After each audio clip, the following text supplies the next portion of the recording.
Buongiorno, everybody, and welcome. Thank you for taking the time to come here and spend a bit more than 1 hour speaking about, you'd never guess, securing web applications which run in the cloud with Windows Azure Active Directory. My name is Vittorio Bertocci, and I am a program manager in the identity team in Windows Azure. And specifically, I look after developers. And you know already what comes next. How many of you guys have a Visual Studio in your machine? Practically everybody. For the ones who do not have a Visual Studio, I will assume that or you are not developers, or you are developers on other platforms. And if you're not developers, you might find this session very, very boring. So if you were expecting something that is for administrators, sorry, that's not it. So I would suggest that if there was a second best in your stack ranking, that you take advantage of it. Otherwise, I'll be wasting 1 hour and 15 minutes of your time. If you stay, instead, you agree that this is going to be about development. Do we have a deal? Am I alone in the room? I don't hear anything at all. Yes, fantastic. Thank you. Very good. So here's what we are going to do. I'm going to do, as usual, a bit of a problem positioning. I'm going to describe what is that we are trying to achieve, and then I will just go ahead and show you how to achieve it using our cloud directory. So that should be reasonably straightforward. And I will start by starting to add some little pictures in here. Also here, as it turns out, we are at the periphery of the empire. So I guess that we'll keep having people coming, realizing that this thing is really, really long. So, and by the way, congratulations for having found. No, go ahead. So I'll show all the teeth I have for the time being. Congratulations for having found a room. I had issues myself. OK, so here there's the most classic of scenarios. Imagine that you have your directory on premises. This could be Active Directory. This could be any other directory you might want to choose. However, statistics shows that over 90% probability that you are actually using Active Directory, which as a shareholder delights me. Now, you'll have your set of applications that you bought, like classic packaged applications, which you buy from third parties. You might develop your own applications, and then you'll see in a moment that you might also want to sell application to others. And while all these takes place in our cozy intranet, then everything is like the world as we are used it to know it.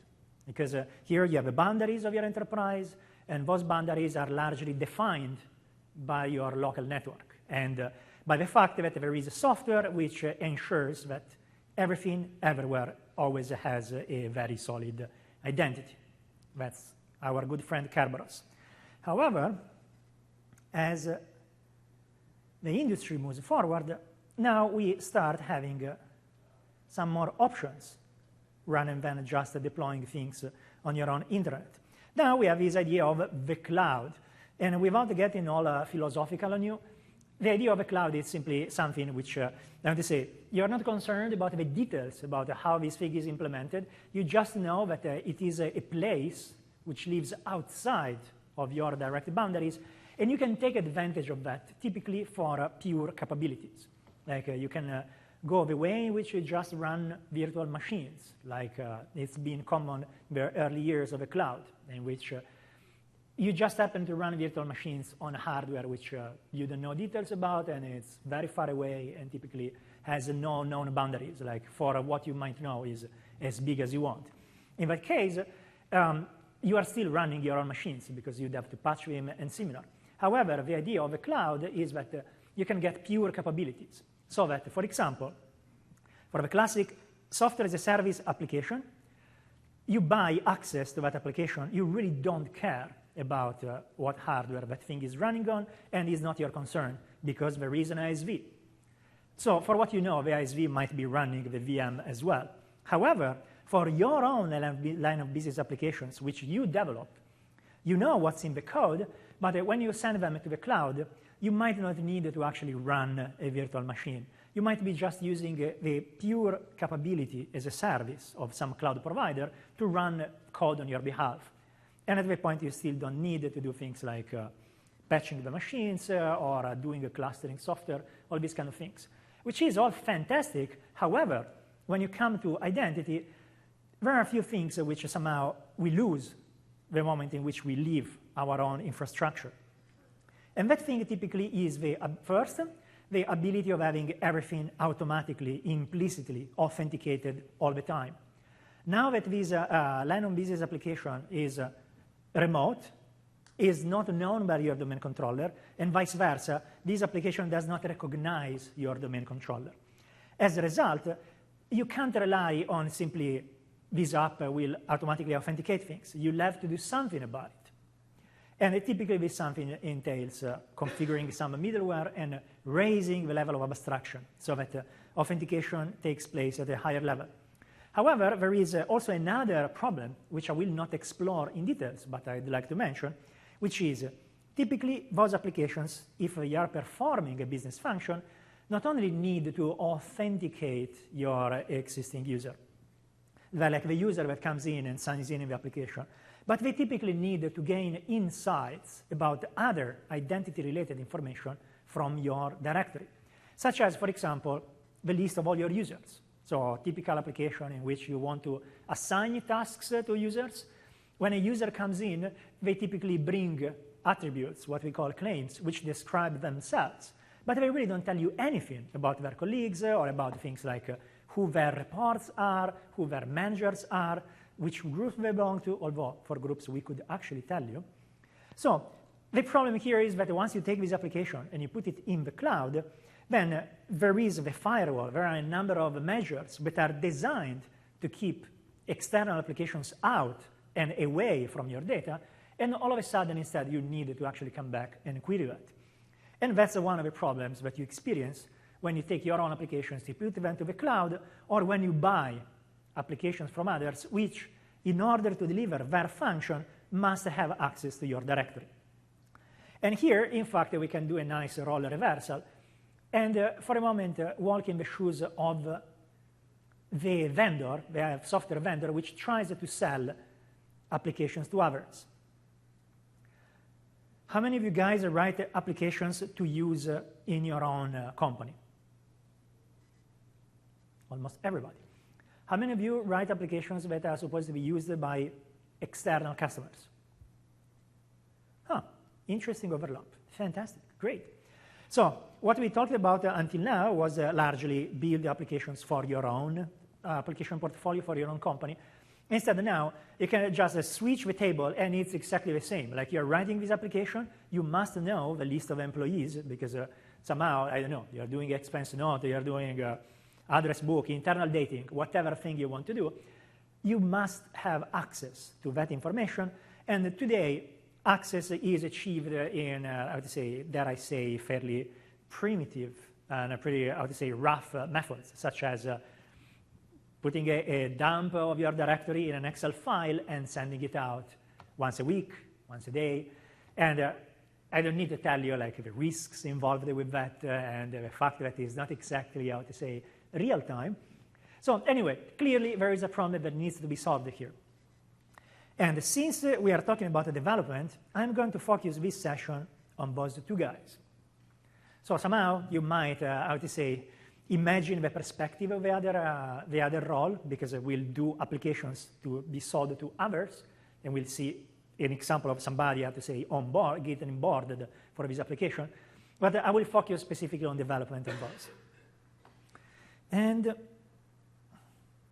I will ask you to still be patient for a moment. This is probably the last theory slide, and then we'll start to be a bit more practical. How are you doing with my accent? Am I speaking too fast? I'm sorry? Fantastic. Thank you.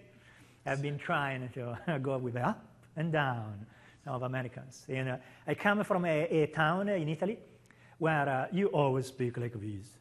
no matter what, you always speak like this. And it has no meaning. It's just the way in which we speak. But the first years I was here in the States, I discovered that for you guys, the tone actually has a meaning somehow. And so I spent like 2 years speaking and nobody would understand what I was saying. And finally I realized why I was always getting tickets and stuff like that. So hopefully that problem has been solved. So Windows Azure Active Directory, how do we actually solve the two issues that I mentioned earlier? How to project authentication in the cloud and how to be able to query the directory despite being running in the cloud. Well, the idea is the following. Think of what we know about classic directories. Let's forget about this guy for a moment. So a classic directory is largely a store, a specialized store which holds components which are relevant for managing your infrastructure. And typically, since everything revolves about the user, or at least that's what HR wants us to believe, the main entry for the directory is the user. User and things which describe the user, groups, relationships, and these kind of things. And then what makes a directory special is that there are standard, to say conventional ways of relating to it. There are standard ways of taking advantage of it for authentication, so that once you have this directory, you know, like you write a product on top of that, you know how to take advantage of that, typically Kerberos and similar stuff. And then there is the management aspect, in which there are conventional, standardized ways of putting things in and out of your directory. And traditionally, this thing is LDAP. You would normally use LDAP for doing all this. How many of you guys are familiar with LDAP? Fantastic. I am not. Like, I know more or less what it does, but no, a few years ago, I did have to spend some time on it, but I really like the modern stuff. So that's what a directory does. And even if we don't want to do all the things that the directory does on premises in the cloud, we still want at least to move those two capabilities. Like, for example, in the cloud, for the two flows that I just described, you don't need to know about the printers of your environment or group policies of your machines. In fact, I don't even need to know about your machines. I'm just trying to do authentication and queries for my apps. And in fact, this gives me the opportunity of clarifying one simple fact. You cannot join a machine to a Windows Azure domain. To a Windows Azure Active Directory domain, you cannot join a machine because Windows Azure Active Directory is not a domain controller running in the cloud. It is a service which plays the same function, it plays the same role in the cloud which Active Directory plays on your intranet. It is a central place which you can use for authentication, onboarding, querying, but it is not a domain controller. Like if you go and you open and you look at the code, it's different. It's different code. And we call it Active Directory because it does its job, but it is not exactly the same. If you want to have a domain controller in the cloud, by all means, you can use our infrastructure as a service offering. You can create an image. You can put the domain controller in there. However, at that point, you are, again, master and commander of that machine. So you patch it when it goes down, when it gets attacked. It's all on you. So possible, but a different thing. So instead, now that we know what is not, let's see what it is. And I like to say that it is a projection of your directory in the cloud. There is a service, a daemon, which we call DirSync, which is a service that runs on one of your machines. And this thing takes a selection, a snapshot of a specific part of your directory, specifically users and groups, and it synchronizes that in what we call an AAD tenant. And largely, you have a copy of these objects to the cloud. You might notice that the arrow goes in only one direction, and that's because of that how it works today. Today, we copy from on-prem to the cloud. Eventually, we might do it bidirectional, and please give us feedback if you have an opinion about it, but for the time being, it just goes up. Also, until recently, we would only replicate users and groups, but we would leave the credentials on premises. so that when somebody authenticates, they would still have to be redirected on premises. And this is great for the usual federation advantages, such as the moment in which you deprovision the guy, it instantly loses access to all your assets, including the ones in the cloud, because everything changes back to on-prem. However, we heard from a lot of people that they're not always willing to take a machine and add the ADFS and configure it appropriately and similar. And at the same time, there's people that do not have especially strong security requirements, or they believe they don't. So what can we do? So for those cases, we added just this Monday the ability of replicating credentials as well. But in this context, I will not talk about it. Now, what's different in the cloud? Well, the idea is that the Windows Azure Active Directory service is a multi-tenant service. That's to say that here, there is the Contoso tenant, but in reality, I do have a mind-boggling number of other tenants which all live in the same service. And like in every good multi-tenant service, you all have the illusion that you are the only user of that application. However, that's not the case. Like, it is a shared resource. Of course, very well done. And consider that this thing is what powers Office 365, which is luckily enormously successful. So this thing is a pretty, solid mechanism. Now, what else we have as an advantage for multi-tenancy?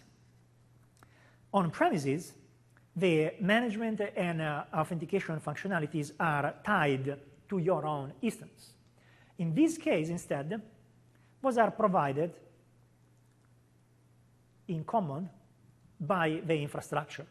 Let's say that you have your own tenant, and this tenant takes advantage of the infrastructure for authentication and for management, which is given by everybody, which is great because it simplifies greatly management, and it also makes possible to streamline onboarding. The fact that the entry points for all directories are common across all tenants makes it possible to automate things which stubbornly resisted automation until today. So again, think of a case in which you are selling your applications to third parties, and you want to onboard those third parties for single sign-on with your app. When we introduced the federation as an industry, we made a huge leap forward because we took some of the variables out of the equation, like saying, okay, we don't have to discuss how we put stuff on the wire. Here there is a protocol which describes it. Fantastic. However, you'd still have open the fact that every administrator runs its own ADFS in a different way. So administrator A might have a certain list of claims, will have its own certificate, and this other. Administrator B will have a different certificate, will give a different list of claims, will support different endpoints.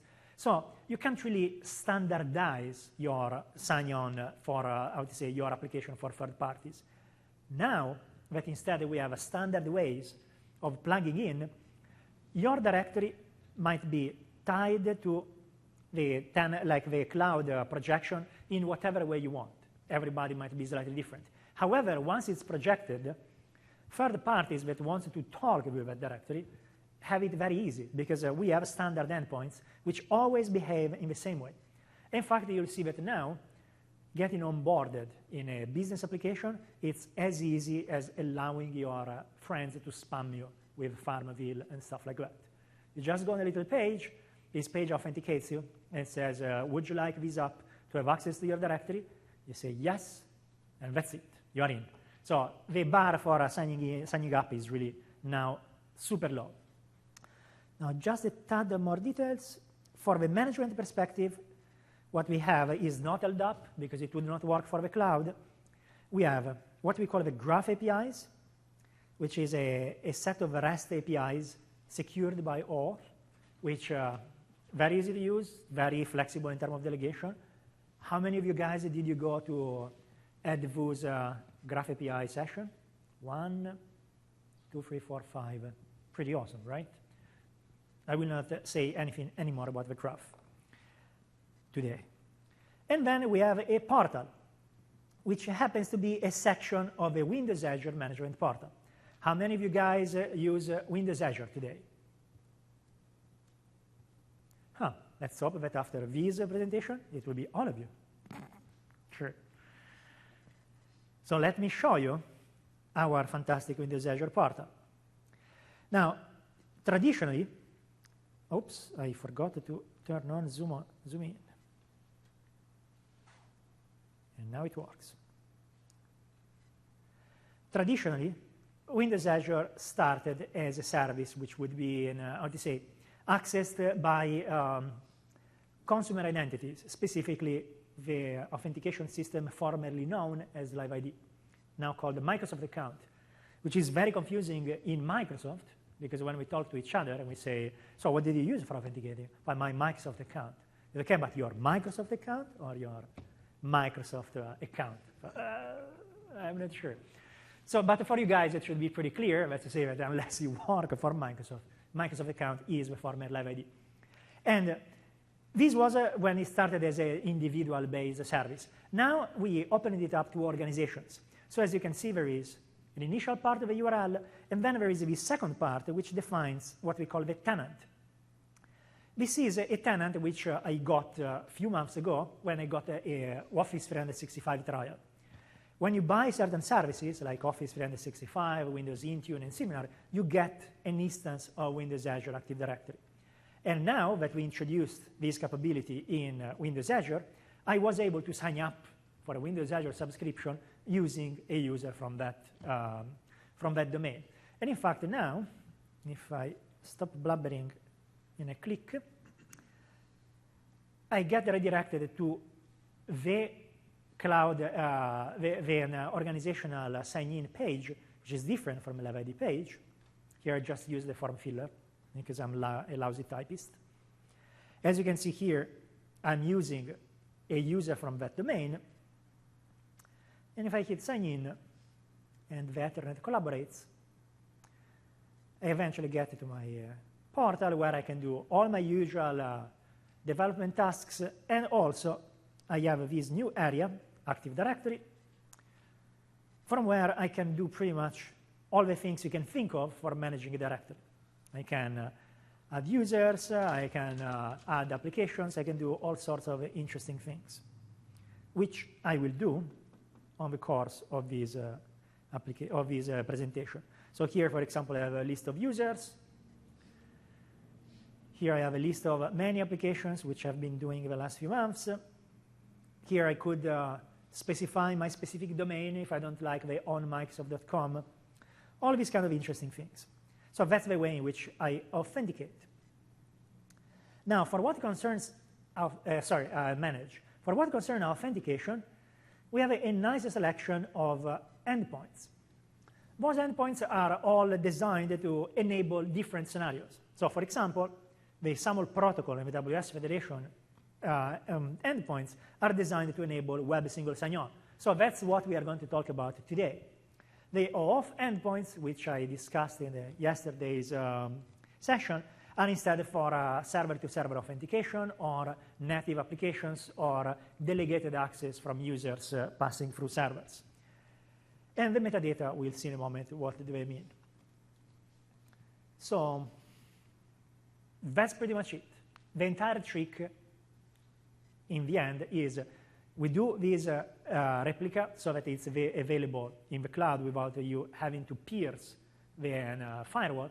And we have this standardized way of modeling applications and exposing endpoints so that everything can be streamlined. So all pretty straightforward. And now we'll get a bit more technical. Can I ask a question? Sure. But can I ask you to use the mic? Yep. How do you handle the scenario where you have two user stores? You have your own internal users, and then you have external users, such as contractors or the general public, and you want to authenticate them through the same Azure AD? So authenticate them through the same Windows Azure AD, we'd have to specify a bit more. Let's say that there are ways in which you can go around it. However, in this specific context, I would probably suggest having two Windows Azure IDs and having the application exposed as a multi-tenant app. And Hopefully, I'll manage to show the multi-tenant stuff, and afterwards, we can, again, reprise this question and see if it solves your problem. Okay. So you're allowed to have more than one AD tenant in Azure? Absolutely. Okay. Although we don't make it very easy for you, but yeah, for the time being, it's a bit hard, but it is definitely possible. All right, thank you.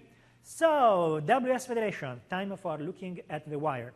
So here, I'm going to describe one of the web sign-in protocols which we use for supporting authentication from the Cloud Directory to your application. And the reason for which I bore you with the wire details is that I really don't want you to walk out and think that I'm trying to push .NET down your throat here.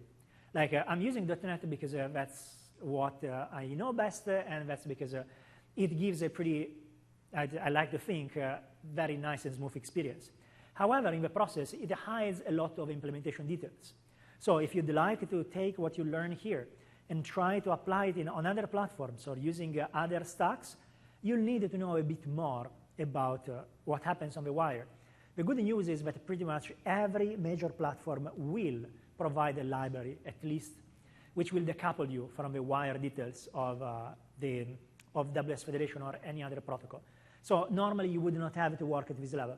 However, it's useful once in a lifetime to take a look and know that it's not magic. It's just like HTTP bouncing back and forth. How many of you guys already know how this stuff works? All right. Perfect. So it will be news for all of you. So here we have a classic user with its browser, and we have the application.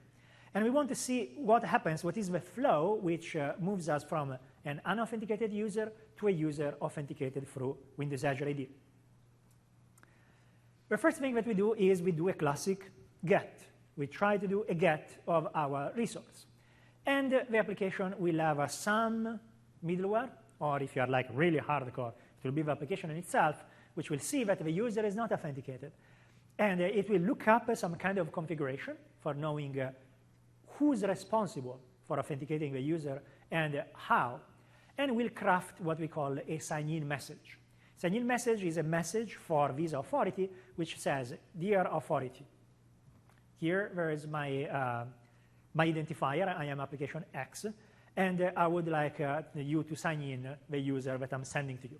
And you just do a 302. And that's what happens here. I send back a 302 in which I say, please go to this address. As you can see, this starts with login windows.net. That's how all the URLs for Windows Azure Active Directory start.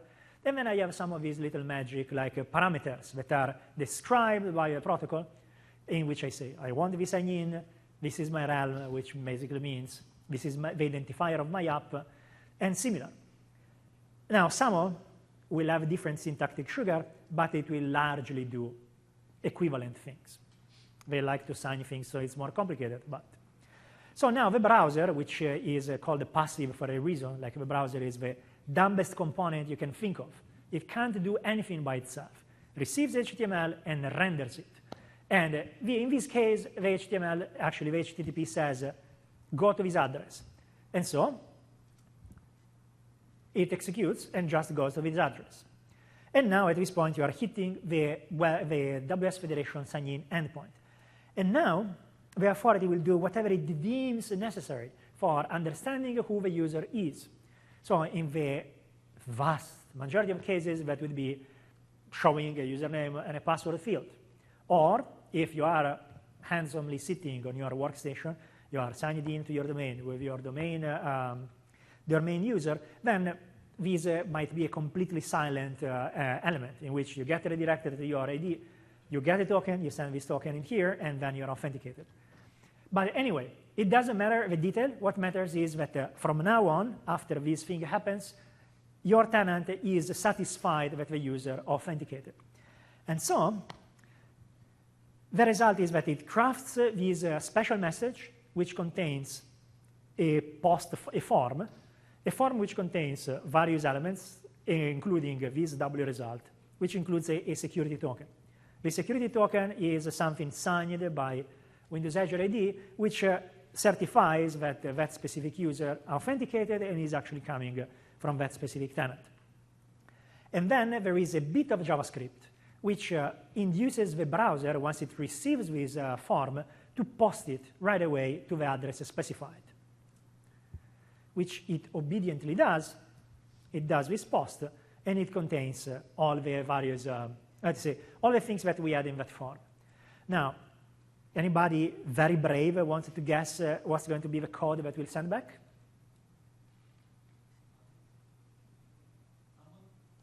Code as in HTTP code.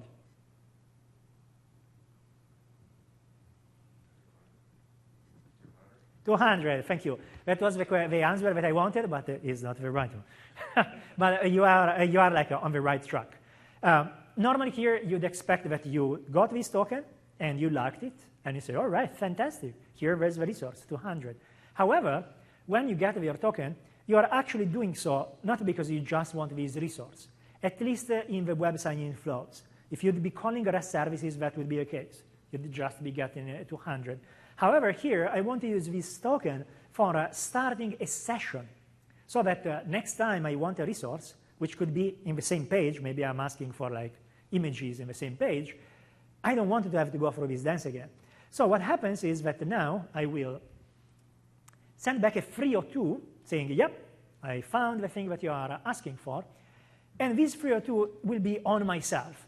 I'm just using it as an excuse for injecting a cookie on your machine, so that now you'll again obediently execute the 302, and this time you'll bring with you this cookie.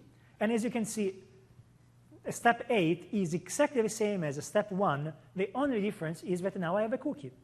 And now I will have my middleware, which will verify that the cookie actually contains a remnant of a valid token or whatever else it decides. And then finally, what do I get? 200. I'm very rich. I got a 200. Yep. So the last two parts are not strictly described in WSFed. WSFed just says throw the token on the other side, but they are like implemented by the vast, vast majority of the libraries I've seen. Actually, I've never seen a library that does not do that when you do web WS Federation. So that's what happens behind the scenes. And now you can happily forget about it, because our library takes care of all of it. But they just needed to buff it up. No, not really. OK. So let's take a quick look at what happens when you actually do this in .NET. Here we have our application, and here we have our Windows Azure Active Directory. Now, in order for these to work, you need two things. You need, let's see what I have. Nothing very interesting, so I'll have to do my hand. You need two things. First, you need something which lives in front of your application and enforces the dance that I just described. Something which recognizes that the user coming in is not authenticated, that has access to all the settings which describe the endpoint that needs to be contacted, which would have to be this one. So you need some kind of middleware which lives in front of your app, which is somehow reproducing at a higher level of abstraction what happens in Kerberos at a really, really low level. And then you need another small thing. Now, your tenant will not just give a token to anybody. It will give tokens only to applications that are well known. So you need to get your application known by your tenant. And you do so. Let's see if this works. Yes, it does. You do so by what we say is a provisioning action, in which you take this up and you actually, let's make a bit of room for it. You create an entry in your directory. This entry, like in the simple case, is a service principal, which, as opposed to a user principal, is an entry in the directory which represents an application, with all the various coordinates you might expect from an application, such as its identifier, the return URL for which you have to go once you created a token for doing the first 302, all these kind of things. And then the flow is exactly as we described, in which you have your user opens the browser, user has a significantly longer arm than the other one. Sorry, but this computer is fantastic, but it doesn't go more than this. And so I discovered that only once I was already here, and so this drawing thing, it doesn't work all too well. But I hope this will not jeopardize your understanding of the flow. So user comes in, not authenticated. This middleware takes a look in here, crafts the 302, sends it to WSFed. As part of this WSFed here, there will be parameters that will say this is this app, so that your STS will recognize that it is an app well known. It will authenticate the user, will send back a token, which is typically a SAML token, even if we are using WSFed. This token will be sent in here, and in exchange, we will get a cookie. I decided before the cookie at least to have the one concession to skeuomorphism, which I've learned last week how to pronounce. Everything else is like metro style, which I can't say. Like Windows store style. Okay, so who wants to guess what this thing is in .NET? Exactly. Windows Identity Foundation. Windows Identity Foundation is a set of classes in the .NET framework which enable you to implement these flows without really knowing much about the details and without really knowing how to deal with SAML validation and similar, or how to make sure that the cookie is protected so that the client can't mess with it and similar. So here we use Windows Identity Foundation. And in fact, actually, here I have a slideware so that when you want to look afterwards, like what happened when you wake up from this dream of this very strict accent session, you will have something to refer to. But in reality, rather than walking you through the slides, I want to show you how this works. So this starts by just opening a Visual Studio and creating a simple application. Let's start from scratch. Then I'll pick up stuff that are already done, otherwise I'm a really lousy typist. But for the time being, let's start from scratch. And let's say that here I want to create a new project. I want to do this guy. 47 is a bad number, so TechEd, NOLA, SSO. So here I'm creating a classic application. Here I want to create a line of business app, something that normally you'd just deploy on your own web server. So I don't need like any frills. I'll go with the intranet template so that I have a bare minimum. So here it nicely gets created, downloading like 46 nuggets, I believe. And now, since we want to use authentication flows, which use what we call a bearer token, let's say tokens, which is considered valid if I just, how to say, present it to you, as opposed to proof tokens, in which tokens contain a key, and I have to show that I can use the key in order for you to believe that I'm the rightful owner. So the only way to protect us from harm in this context is to actually use an opaque channel at all times. We have to use HTTPS all the time. Luckily, it is absolutely straightforward. A few years ago, this was like you had to behead a black rooster on a moonless night on your left foot. And instead now, you can just come in here and say, yep, I want SSL enabled, and Visual Studio will create the certificate for you. So that's what I'm going to do. And here it's also kind enough to give me the URL that will be used. And now I also have to go in the properties, and I have to ensure that the SSL will be used. Okay, so now I have my classic intranet website, which is doing nothing for the time being. I just want to verify that. Unfortunately, today my Explorer is not especially snappy. So even the simplest demos are going to be, I'm going to be miserable. But unfortunately, there's not much I can do apart from closing it, stopping, and picking Chrome, for example. And yeah, sure, the certificate is not valid, but perfect, it works, great. I just wanted to see that HTTPS works. Good. So now what we did was just creating the project. We didn't do anything especially interesting yet. And do I have the, yes, I do. I have this thing in the clipboard. Now I can go back to my portal, sign in again as the administrator, and I can now go and create one entry for this application. Slowly, slowly, but eventually.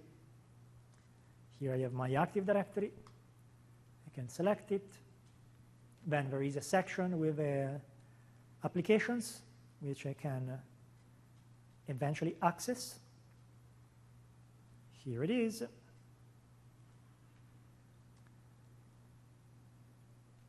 And here I can just click on Add.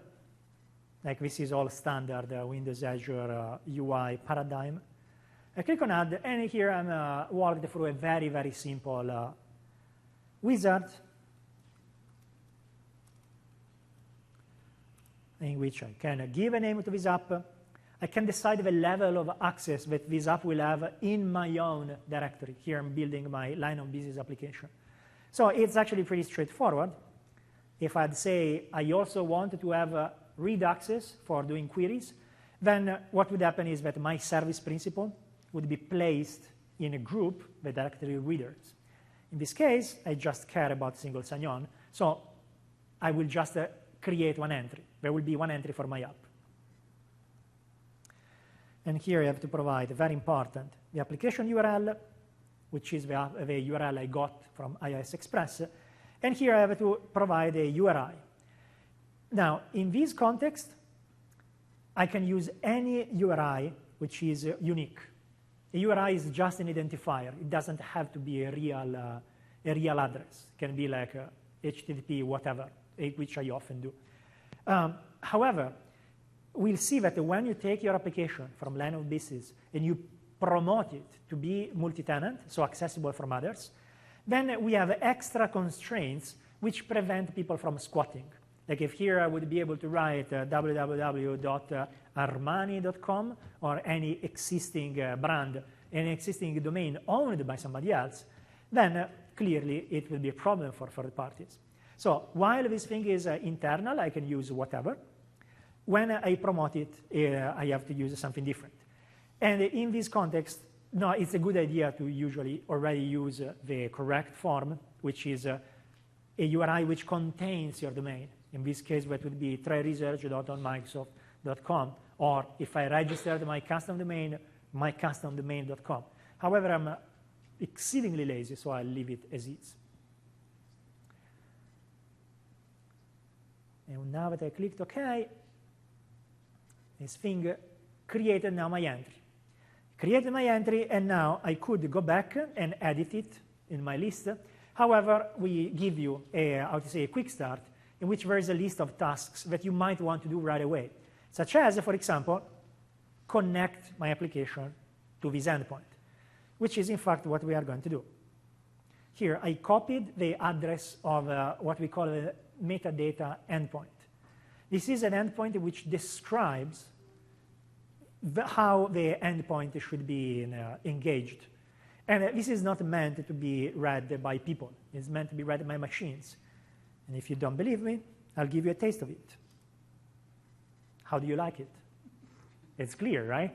Well, if you don't have a very rich social life, as it is the case for me, I actually read that thing and understand it. Like there is enough descriptive power that you can actually know what's going on. However, this thing is really designed to be read by tools so that they can help you to automatically configure stuff. And as we will see, they can help you to maintain your settings updated. One very important information that you have in here is the key that your authority will use for signing tokens. And it is super important that your application knows that key, because that's how it determines that the token is coming from the right place. And now, like every key, this key has to eventually roll. And when it changes, you get a token with a different key. And if your application is not designed to keep track to those changes, then you will have downtime, which is never desirable. But anyway, since this is designed for be consumed by machines, let's have a machine consume it. Here I have one entry in my project called identity and access. This is one entry that comes from one extension of Visual Studio, which is specifically designed to help you to configure Windows Identity Foundation for applications. So let's use it. It's in here. And here I have various options. And what we want is the second one. I want to connect it to a business identity provider, which sounds very impressive. So here I will just paste the metadata document. And as soon as I hit OK, the tool will reach out with this metadata, read it, extract the relevant info, and emit a not very pretty, but certainly expressive set of config settings. So here I have config settings which reflect the settings that I have in the AWS metadata, in the metadata endpoint, and they do things such as this is the address that you have to use when you create the sign-in message. This is my authority. And here there is the part that we know about, and here there is a GUID representing your tenant. Why don't we use tryresearch.onmicrosoft.com? The dirty secret is, if you want to use it, you can. If I paste in here tryresearch1.onmicrosoft.com, it works anyway. But the point is that you might change those domains. And so this GUID is immutable, non-reusable. It's yours, and it will be yours forever, even when you delete something. We will never reuse it. So it is, since it's done by a machine, a very secure, very stable way of working with this. So usually, if everything goes well, you never have to even see this file. And let's see if it's one of those times. Let's hit play. And I want to give Internet Explorer another chance. Mostly because I have my little form filler based on that. So it's just easier. I don't have to type. And as it turns out, nope. Huh, OK. He woke up. So now that I configured my middleware, what happens is that I can't get to the application. It sees I'm not authenticated, and so it redirects me into this address. And now I can sign in again as a user from there, and magically, I'm signed in. So in order to set up the sign-in, very easy. You just go on your website, you create your entry, you come in here, you connect your application to that entry, and that's it. Very, very straightforward. Then, let's talk for a moment about how to deal with these coordinates refresh. Like, say that we get some, like for some reason, the authority refreshes the coordinates. And now, what would happen? I can show you what happens. I can go in my config, find the key, which says this is the thumbprint of a certificate that is used for signing in this application. Now, imagine that we change it. Now, I can't change it because otherwise many upset Office 365 customers will come for my hair. But what I can simulate is I can change what I saved in here so that we can see what happens. So I can save this guy, hit play again, this time snappy. I get redirected, but then as soon as I present the token, boom, it says, I'm sorry, no valid key mapping. Of course, not a good idea to leave the classic yellow error. In an actual application, you might want to catch this thing and be a bit more user-friendly. However, you see the idea. The moment in which the key changes, we are in trouble. However, it is actually very easy to fix. Here, when we GA'd the product, some of us, 1 or 2 months before, were locked into dark rooms with computers. And we were chartered to write very detailed tutorials which describe how to do some of the tasks that we are discussing today. And I will give you the link at the end. Here there is. There are tutorials which go in the details of doing all the tasks that I will be describing. And now I will give you one example of such tasks. For example, how to deal with refreshing the keys automatically so that you don't have to experience any downtime. So this one is one of the tutorials that I have, which is your line of business app. I will search for refresh. And let's see if we can zero on that. Yep. And here you have a nice. You have an explanation of how you might do this and how it works. And here I'm not going to spend much time. I'm just going to follow exactly the instructions. I just have to go to my application, go to the global ASACs. And here what I will do, I will add something to my application start, which reaches out to the metadata endpoint every time my application starts, and verifies if there is a difference between what I have on my local file and what's published in there. I do it in the application start because if I have to update the key, I will trigger a recycle, because as soon as you touch the web config, you do a recycle. In fact, we have ways of avoiding that for the multi-tenant case. So let me go back to the page. Here is the code that I have to add. Refresh validation setting. Let's add this method here. This method simply picks up our web config, takes the metadata address, which we saved when we run the wizard, and then we have this functionality in what we call the issuer name registry. Is the class which takes care of that. It takes care of verification of incoming tokens. And we just have this functionality in which we pass the config file, pass the metadata, and this thing will take care of updating the necessary elements if it is the case. And then I guess I'll have to call this thing, right? Let's see. All right. So let's compile, and of course something happened. Yeah, I have to add a reference to one assembly, which I did not have. It's one of the assemblies which constitutes with. Fantastic. So now if this works, what will happen is that once I start this thing, I will get a notification that the web config changed, because this try will try to mend the damage that I did earlier.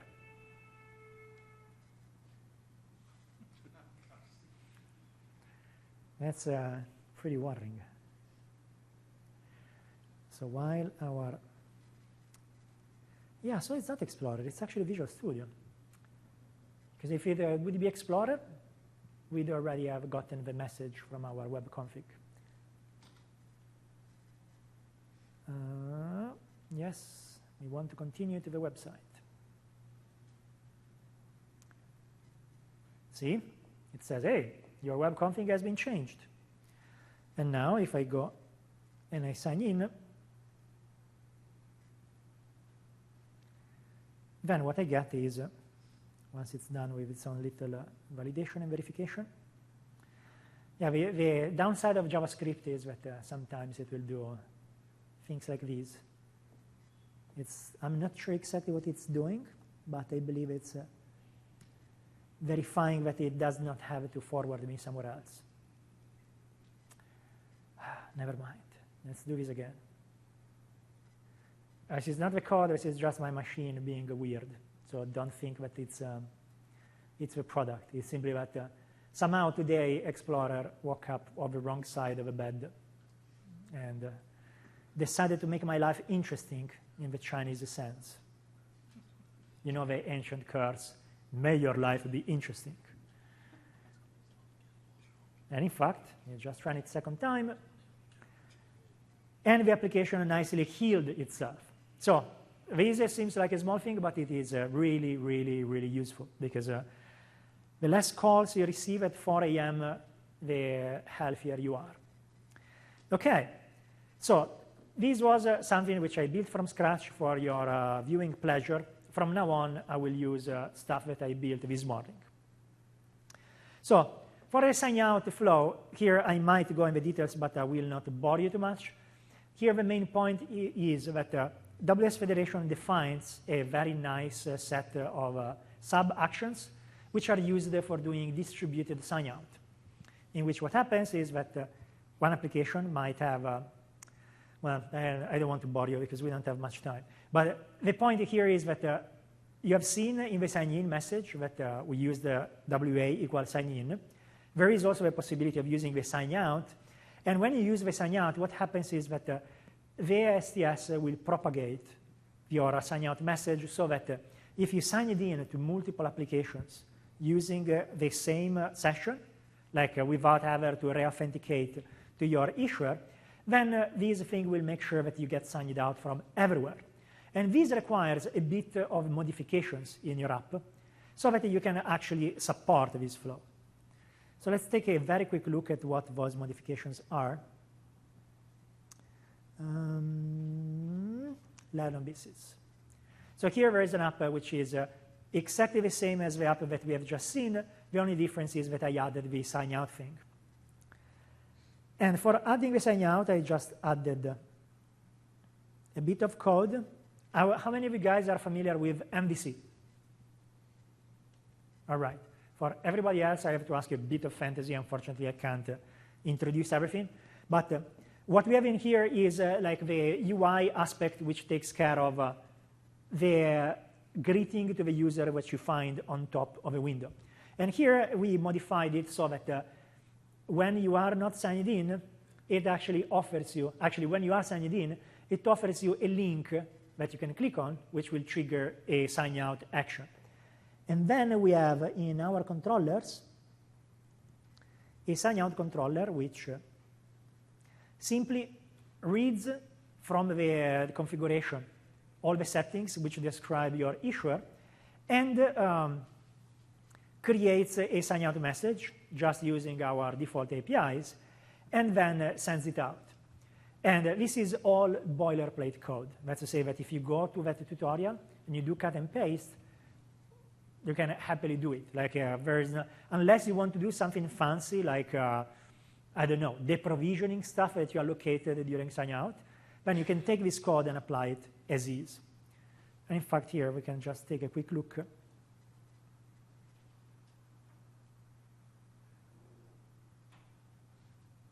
And slowly, slowly, but steadily, you can sign in. As you can see, it's all the same as before, but now I have that extra link that I've shown.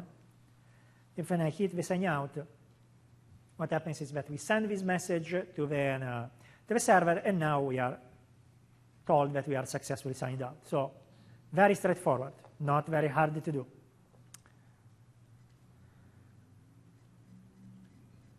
And in fact, again, for your reference here, there is a little snippet.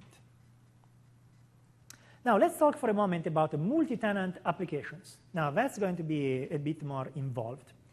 Now, what we have done so far is what you have seen. Like we took this application, let's get rid of this.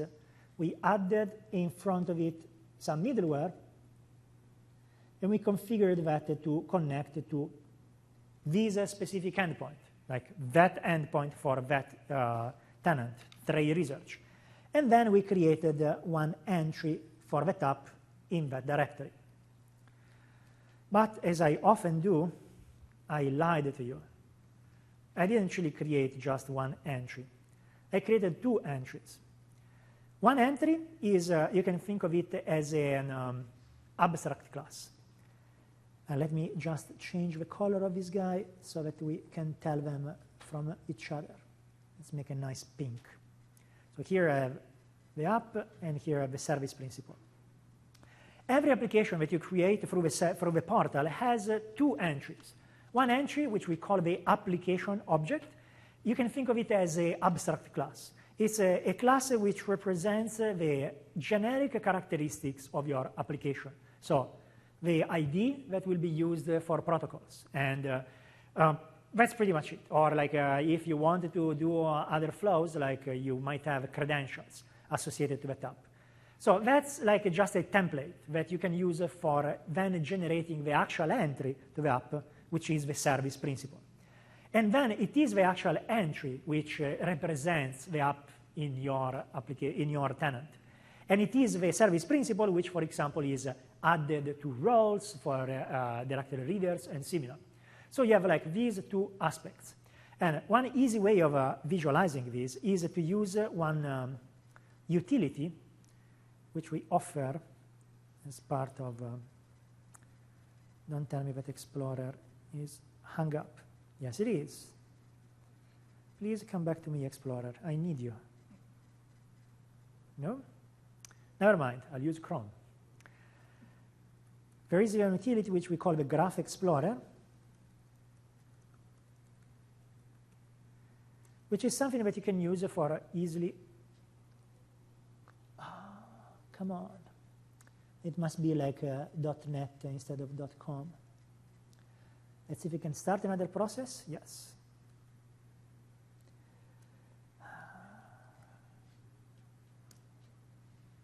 Yeah, it was .NET, yes. Let me copy the address just in case. It is just a nice utility that you can use for playing with the graph, so that you can actually go a bit below the, I would say, the hood. You can like really look at details that the administrator or the end user would not need to see, but as a developer, you might actually want to see it. And so here you can use this UI for exploring your entities. And as you can see, maybe, can you see it, or is it too small? Okay. Luckily, I have a zoom. I have a number of categories like users, groups, and similar. But for what concern applications, I have two categories. I have the applications, which are entries which describe these, I would say, templates for applications which you developed on your tenant. And then I have service principals, which actually represent the instance of your app in your tenant. Now, in the multi-tenant case, what happens is that you can go to the portal and you can declare that some of it, like one application that you created, like the one that I just created, can be used for multi-tenancy. Like you can expose it to also other Windows Azure AD customer, which is a very, very handy thing to do. And if Explorer came back to us, we can even show that. So for example, here I can go back to my list of applications, and you can look at this app, which is a line of business application, the one that I was using right now. Here you have all the coordinates, which we used for creating it. And here I could switch this thing and say, make this application available also to other tenants. And what happens is that this application gets published among all the apps that can be what we say consented to. That's to say that we create one specific page, which I'm going to show you. Let me pick one app that I already transformed, like this one. And you have this URL, which is a special URL just for the app. And this URL asks to potential customers if they want to grant access to this app. So in practice, what does that mean? That means that if we go back to our slides and say that I have a user, actually not any user, an administrator from tenant 2. Say that the tenant 2 navigates to this app. Clearly, this app needs to have now an unauthenticated part of the experience so that prospective customers can land in there and do their thing before being able to sign in. So assuming that I land in there, and assuming that that area contains the link that I've just used in the browser, then what happens is that this administrator gets redirected to one special page on the Windows Azure portal. And if I hit grant, then Windows Azure Active Directory will take the template, the application object defined in tenant 1, and use it for creating a service principal in tenant 2. So in other words, when the administrator clicks that grant, it is effectively provisioning a service principal for that app in their own tenant, which is like super straightforward. Like compare this to going to dinner with the administrator of tenant 2 and exchange the information for setting up sign-on with their ADFS. Like this system is like very, very straightforward. And in fact, I would go ahead and just give you a taste of how this works before explaining any further, because I don't want to risk to run out of time without showing you. So here I will pick up one application which I already modified, starting from the line of business app to handle, yeah, this is part of the weirdness of this machine, to handle multi-tenancy. So just hit play and let's see what happens.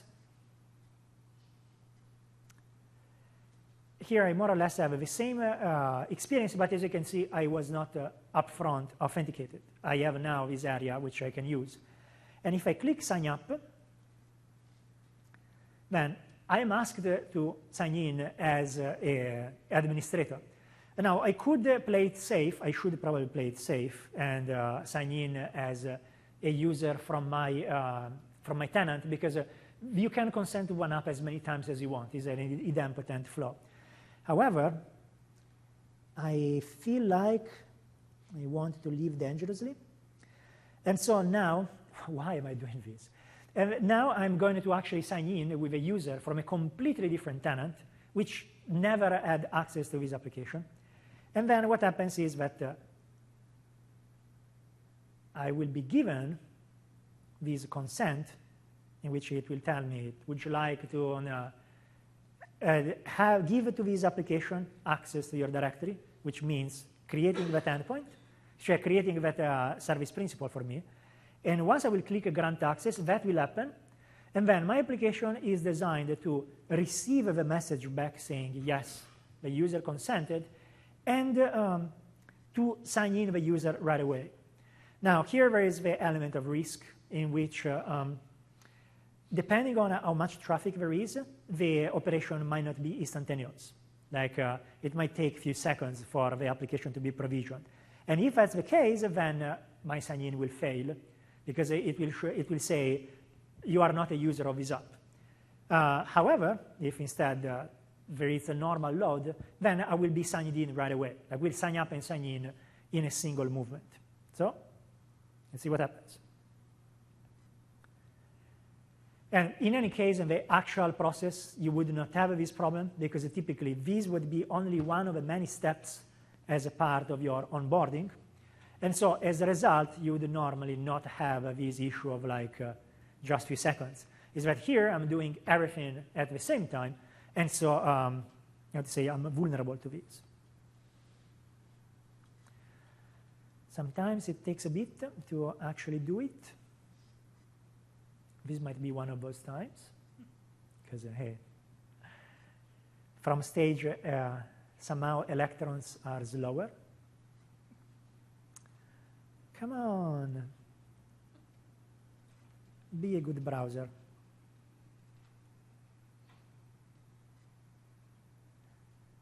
All right. Okay, it's even better. The service is down for maintenance. We decided to do it exactly in this very moment. Am I not very, very lucky? So unfortunately, I can't really show you, but the other thing I can do is sign in with a user that already granted, so that hopefully we will not have the same issue. So we're going to get, okay, if it's down, then it might be down in general also for the UI. So this might just be an unfortunate time to demonstrate that. You know what? Oh yeah, here it is.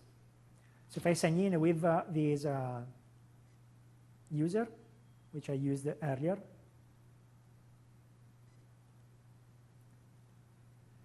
now this user already has the service principal, like this tenant already has the service principal provisioned. So if the part that is provisioning the service principal is the one that is down, then we should be able to actually show the flow. If instead the entire thing is down, then unfortunately we might not be able to. Okay, so here is the same flow. I click on grant access. Yep, and this time instead it worked. So basically, the idea is that it creates that entry and then sends me back. And then I have code here which forces me to go through the authenticated experience. And in fact, now I'm already authenticated. So small glitches aside in here, that's very straightforward. And now I could rush through the details of how this thing was implemented, right? Because I have 4 minutes, but given the fact that everything that I described and far more is in this set of tutorials that I described earlier, I will not do that. And I will just jump to the end and then take your questions.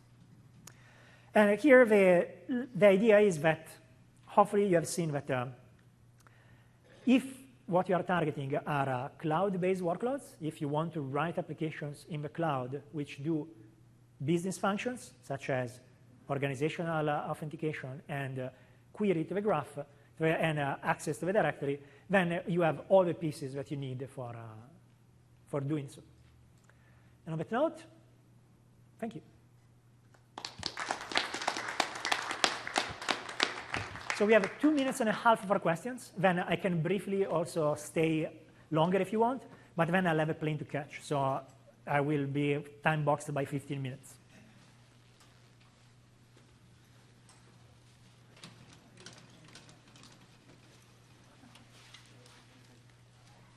So how do you add a second Azure AD tenant? I don't think there's any way to do it through the UI. For the UI, right now, you don't have a way of actually doing it. What you can do is when you are in different subscriptions, you can add, as administrators, other users. Like you can add the live ID users as administrators. And then once you sign in your Windows Azure with that live ID, then you will see all the directories of whom you are an admin. So that's the, I would say, workaround that you can use today. We are eventually going to support a more streamlined approach. Okay, thank you. You're very welcome.